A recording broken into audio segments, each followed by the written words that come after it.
Monsieur l'adjoint au maire, cher docteur Jobès, Monsieur le Président, Patrick Jean, Madame la Vice-présidente, chère Madame Sadon, Monsieur le Directeur général de l'Agence régionale de santé, Monsieur le Délégué général honoraire, cher Gérard Vincent, cher Denis, cher Sania, Mesdames et Messieurs, Mesdames les directrices générales de CHU, chers amis, puisque effectivement c'est toujours un plaisir d'être parmi vous ici pour vous retrouver, pour retrouver cette famille hospitalière. Je souhaite tout d'abord évidemment excuser Frédéric Valtou, qui est notre président national, qui effectivement devait venir ce matin, mais qui a été rattrapé par la ministre de la Santé et le Premier ministre pour accompagner le déplacement qui a lieu en ce moment en Haute-Vienne pour annoncer, dévoiler le plan consacré aux déserts médicaux. Donc il était malheureusement dans l'impossibilité de nous rejoindre et croyez bien qu'il le regrette tant son implication dans notre fédération est importante et tant il a toujours plaisir à se retrouver parmi nous. Il le regrette d'autant plus que ce congrès prouve, s'il en était besoin, la vivacité de notre fédération, le plaisir aussi, on l'a évoqué dans des moments de convivialité, mais aussi de travail et d'échange, de se retrouver, de retrouver cette famille hospitalière et médico-sociale, de nous retrouver toutes et tous pour échanger sur l'avenir de nos établissements, sur nos difficultés, il ne faut pas se le cacher, mais aussi et toujours, moi je suis frappé par ça, sur les perspectives d'avenir et puis surtout sur ce service qu'on doit à nos patients, aux résidents et d'une façon générale à nos concitoyens. Donc c'est effectivement très important de nous retrouver tous, nous retrouver aussi avec nos partenaires, on l'a évoqué, qui rendent possible et qui concrétisent cette manifestation et de se retrouver dans notre diversité, tous les uns et les autres, avec notre énergie pour contribuer à délivrer aux Français un service public de qualité. Alors un service public, le président Patrick Jean l'évoquait il y a un instant, qui effectivement a parfois tendance à être un peu caricaturé, on en dénonce les travers, on en dénonce l'inefficacité, on a des reportages qui s'accumulent y compris à des heures de grande écoute pour dénoncer la qualité dans nos établissements, pour dénoncer tout ce qui ne fonctionne pas. Et pourtant, nos établissements, ils sont bien là, leurs valeurs imprègnent notre paysage. La confiance des Français est sans cesse renouvelée dans nos établissements. Encore des très récentes enquêtes montraient que l'institution, les organisations dans lesquelles les Français ont le plus confiance dans notre pays, ce sont nos hôpitaux et leurs maisons de retraite, près de 90%. Avant tous les autres services publics, avant toutes les autres organisations, quand il s'agit de l'essentiel, les Français, ils savent se tourner, ils savent pouvoir compter sur les hospitaliers et toute la famille médico-sociale qu'on représente ici. Donc je crois que cette force-là, ce contrat qui nous lie, très spécifique, ce lien qu'on a avec les Français, c'est notre force principale qui nous permet chaque jour de dépasser effectivement les difficultés qu'on peut rencontrer pour aller au-delà et puis pour savoir dessiner un chemin d'avenir positif, constructif pour nos établissements. C'est d'autant plus important de rappeler ce lien de confiance que, contrairement là aussi à un certain nombre de caricatures, on en parlait encore tout récemment avec certains d'entre vous, caricatures sur un hôpital immobile, un hôpital qui ne se réforme pas, qui ne se transforme pas. Bien, permettez-moi de m'étonner de cette caricature. Un hôpital, une organisation qui ne se transforme pas, qui à peu près tous les 2 ans avale de nouvelles réformes, sans cesse remises sur le chantier, réforme de la tarification, réforme de la gouvernance, réforme du mode de pilotage national, régional, local du système de santé. Il y a un an, les groupements hospitaliers de territoire qui ont partout en tout cas pris leur réalité. Le travail ne fait que commencer, mais je vais y revenir. Non, l'hôpital, les maisons de retraite, les établissements sociaux sont loin d'être des lieux d'immobilisme. Bien au contraire, ils représentent une force de transformation qui est d'ailleurs consubstantielle à leur mission d'apporter un service sans cesse renouvelé et amélioré aux Français. Alors pour autant, malgré effectivement ce mouvement, parfois même ce tourbillon de réformes, les difficultés, elles sont indéniables. Les difficultés, elles concernent évidemment les difficultés de moyens, de temps particulièrement contraints, mais je vais également y revenir. Les difficultés aussi de garder nos établissements pleinement attractifs dans un monde de concurrence, dans un monde où il est devenu difficile aussi de fidéliser et de capter les énergies. Et puis les difficultés issues aussi de ces réorganisations très nombreuses qui parfois peuvent toutes et tous nous déstabiliser ou en tout cas nous interroger sur le cap et sur le sens qui est suivi. Mais malgré ces difficultés, je le disais tout à l'heure, l'hôpital est là, L'hôpital, il est bien là, il est solide, il est loin d'être faible, bien au contraire. Il est, je crois, l'un des piliers les plus solides de notre pays, de notre paysage, bien entendu. Alors, à l'heure où certains appellent à moins d'hôpital, il faut sans doute un hôpital autrement, mais en tout cas, moi, je suis persuadé que l'avenir de notre système, il est pleinement hospitalier, au sens où il est pleinement dans la délivrance d'un service de santé qui va s'organiser autour des valeurs qu'on incarne et aussi autour des compétences qu'on incarne. Alors qu'un quinquennat, un nouveau quinquennat vient de s'ouvrir, que de nouveaux responsables publics ont pris leurs responsabilités, un certain nombre de rendez-vous sont d'ores et déjà devant nous et nous interrogent, ou en tout cas conduisent votre fédération, la Fédération hospitalière de France, à s'interroger sur le cap qui est suivi et sur le sens des réformes. Ces rendez-vous, ils sont nombreux. Plus immédiat, c'est le projet de loi de financement de la sécurité sociale pour 2018, un acte très important, financier, qui fixe le calendrier un petit peu de mise en œuvre d'un certain nombre de réformes qu'on attendait, qui fixe surtout la feuille de route financière, budgétaire de nos établissements. Plus globalement et à plus long terme, la stratégie nationale de santé, qui est un acte extrêmement important pour le gouvernement, qui va fixer le cap que l'on attend des 5 prochaines années. Et puis aussi, Patrick Jean l'évoquait, un rendez-vous important, le rendez-vous Action publique 2022, qui là aussi doit permettre de proposer à nos professionnels un cap et un certain nombre d'évolutions. Alors, par rapport à tous ces rendez-vous nombreux, la fédération, évidemment, elle sera au rendez-vous de ses responsabilités pour porter toujours une vision à la fois positive, confiante, exigeante, mais rassembleuse et avec le seul intérêt qui est l'intérêt de notre pays, l'intérêt de nos concitoyens et du service public qu'on leur doit.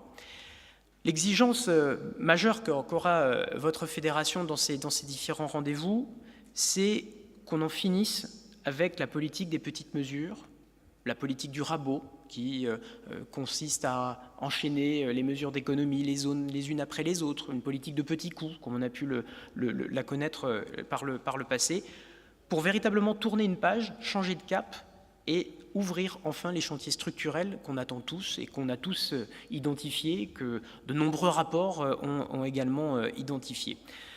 Cette politique, elle est assez simple, mais elle est très exigeante, c'est d'identifier les chantiers de transformation dont notre système a besoin, avec une seule boussole qui est celui de nos valeurs de service public. Donc ça, on sera nous très exigeants pour effectivement qu'on passe un cran supérieur et qu'on engage enfin les réformes structurelles dont on a besoin. Alors pour aller plus loin dans ce message qui sera délivré et qui est délivré en ce moment même par notre président Frédéric Valletoux aux plus hautes autorités de l'État, je rappellerai simplement quelle sera notre ligne de conduite.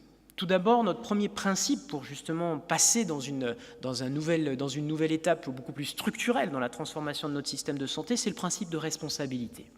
Responsabilité populationnelle, on l'évoquait tout à l'heure et c'est le thème de cette journée. Le territoire est clairement notre nouvelle frontière. C'est sur les territoires, aujourd'hui, que les organisations doivent se mettre en place. Sur les territoires que les professionnels de santé, mais pas seulement, de la prévention, de l'amont, de l'aval, indépendamment de leur statut, libéral, hospitalier, même public-privé, nous avons la responsabilité d'organiser au sein du territoire le système, l'offre, avec un certain nombre de valeurs, de principes, mais avec une seule obligation, l'amélioration de l'état de santé de nos concitoyens. C'est seulement ça maintenant qui doit nous obliger et qui doit conduire à une nouvelle gouvernance pour que ce soit au sein des territoires que les responsabilités, que les décisions soient prises, mais aussi que des organisations différentes les unes des autres puissent enfin se mettre en place. Il faut tourner le dos, je le crois de façon très, très claire, très précise, au mythe du modèle unique qui pourrait s'appliquer partout, ici, ailleurs, dans les territoires. Responsabilité populationnelle, mais aussi responsabilité à l'égard des missions des acteurs de santé. Je crois qu'il est essentiel devant les défis qui sont devant nous. Les défis sont simples. D'un côté, 200 milliards d'euros mis chaque année dans notre système de santé. On est l'un des pays au monde qui dépense le plus pour son système. Et de l'autre, près de 6 millions de Français qui n'ont pas accès aux soins. Il y a quand même un véritable problème qu'il faut qu'on regarde en face. Notre système, aujourd'hui, doit fondamentalement se réformer. Et ce principe de la responsabilité des missions, responsabilité à l'égard des acteurs de santé doit s'imposer avec un principe simple, là encore une fois, c'est de revenir aux fondamentaux, c'est que chaque acteur financé par de l'argent public doit s'interroger sur la contribution au service public. C'est le chantier de la permanence des soins, c'est le chantier aussi de la non-sélection des clientèles, le chantier évidemment de l'organisation des urgences. Bref, d'une façon générale, chaque acteur de santé doit maintenant contribuer à la hauteur du financement qu'il perçoit. Et l'hôpital public ne peut pas être seul dans cette mission. Il a besoin d'être épaulé, il a besoin d'être assisté au sein du territoire. Responsabilité également à l'égard des patients. Les patients attendent beaucoup de nous, ils attendent de la transparence, ils attendent de l'information, ils attendent une sécurité des soins, ils attendent de la qualité des soins et ils attendent aussi des actes pertinents. Là aussi, les décisions des pouvoirs publics n'ont été que trop retardées en matière de lutte contre les actes inutiles ou non pertinents. L'OCDE estime à 30% les actes inutiles au sein de notre système de santé. Ce sont des marges d'efficience colossales, mais surtout des marges de progression de la qualité qui sont colossales. Et je crois effectivement essentiel qu'enfin on oriente notre système de santé vers les actes pertinents sur lesquels nos établissements pourront là aussi montrer toute leur énergie et toute leur contribution. Et puis enfin, responsabilité à l'égard des professionnels de santé. Nous devons, aux professionnels que l'on emploie, des conditions de travail évidemment les plus stimulantes possibles, mais aussi et surtout, nous devons de valoriser leur exercice professionnel, de permettre la diversification de leur mission, de permettre des organisations beaucoup plus enrichissantes, créatives, nous devons permettre des exercices beaucoup plus mixtes, nous devons tout simplement renouveler l'exercice des métiers qui, là encore, n'ont pas été changés depuis plus de 30 ans. Pour mener à bien donc ce principe de responsabilité, l'un des moyens fondamentaux que l'on identifie et que l'on portera dans le message adressé au pouvoir public, c'est celui de la transversalité. On doit passer à une politique de santé beaucoup plus transversale, beaucoup moins cloisonnée. Ça impacte, monsieur le directeur général, les pouvoirs publics dans leur mission de régulation, mais ça impacte plus globalement nous tous ici réunis dans la manière dont on organise et on délivre notre mission. Ça veut donc dire évidemment d'accompagner résolument le tournant de la prévention qui est attendu et annoncé par la ministre de la Santé et qui est effectivement une orientation qui elle aussi avait été trop longtemps retardée par le passé. La transversalité, ça veut dire évidemment le territoire et les groupements hospitaliers de territoire. Alors les GHT, évidemment, font beaucoup parler. C'est une réforme majeure, une réforme qui avait été soutenue par la Fédération hospitalière de France, particulièrement par Gérard Vincent, avec ce principe de stratégie de groupe public, qui est cette idée simple qu'ensemble, on est plus fort qu'isolé.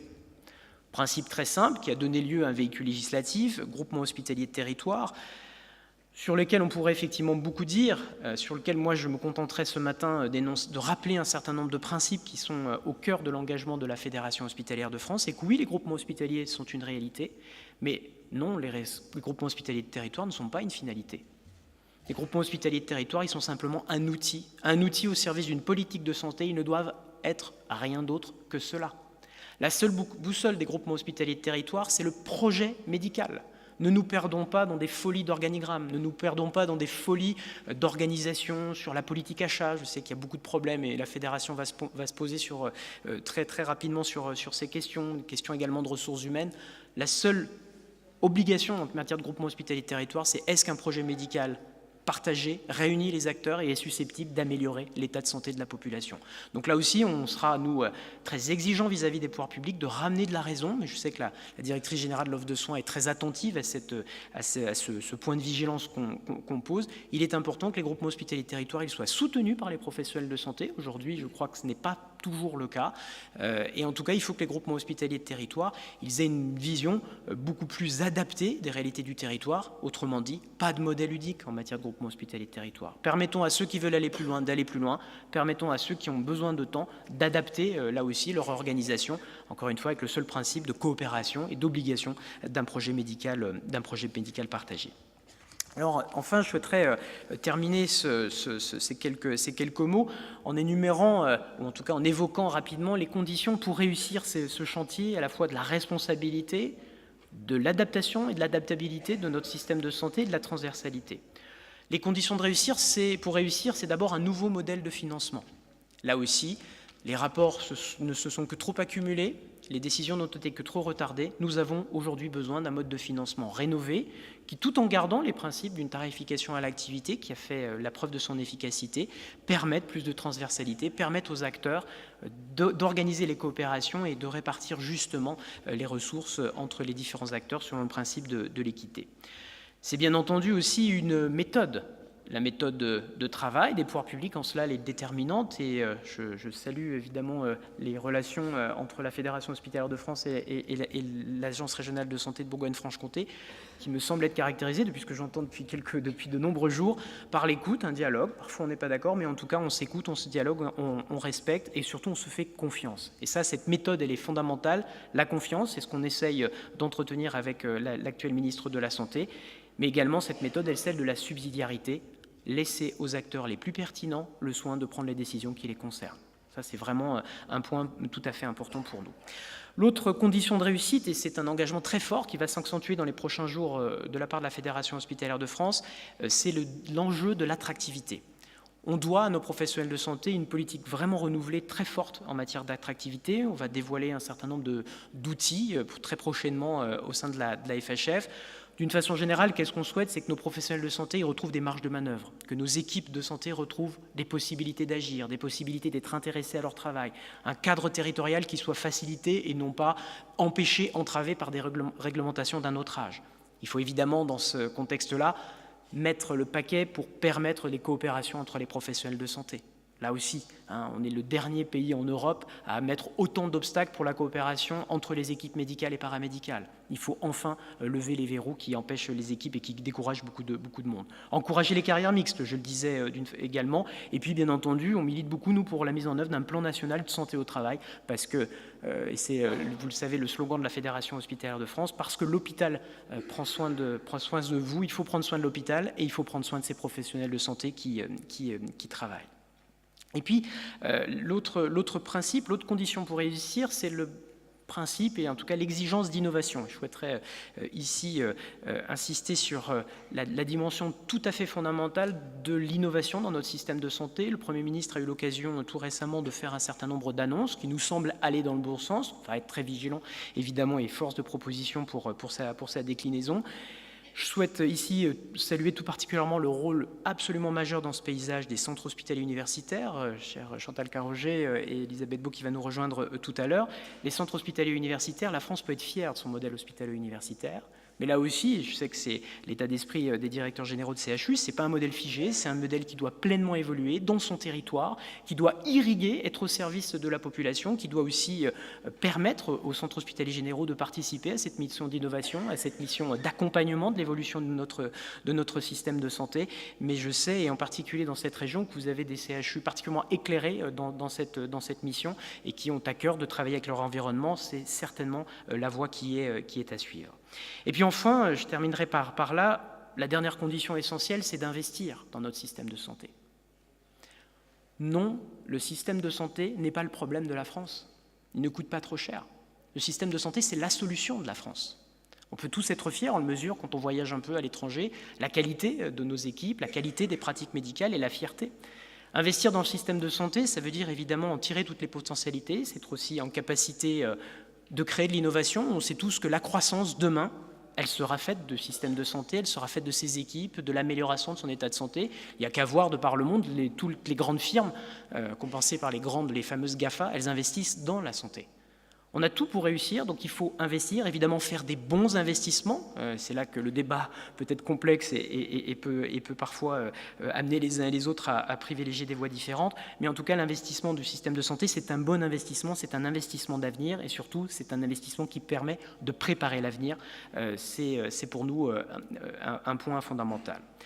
Voilà donc tous les messages, en tout cas toute la feuille de route qu'on fixe pour la fédération et que le président Frédéric Valletoux m'a chargé de vous transmettre. C'est cette feuille de route qui constitue les échanges du conseil d'administration et de son bureau, de tous ses membres, de ses délégations régionales.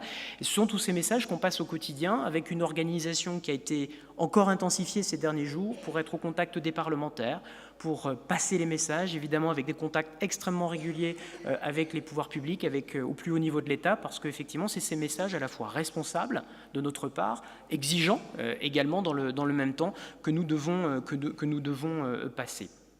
Dans cette configuration, la Fédération hospitalière de France a choisi ces tout derniers jours, et le président Frédéric Valletoux nous a donné cette mission et m'a confié particulièrement cette mission pendant ces quelques semaines, de ramener la Fédération hospitalière de France sur ses fondamentaux. Ces fondamentaux, c'est quoi? C'est les valeurs de service public. Ce n'est pas un mot qui me semble galvaudé, bien au contraire. C'est un mot extrêmement moderne et en tout cas qui a tout son sens dans la situation actuelle de nos pays.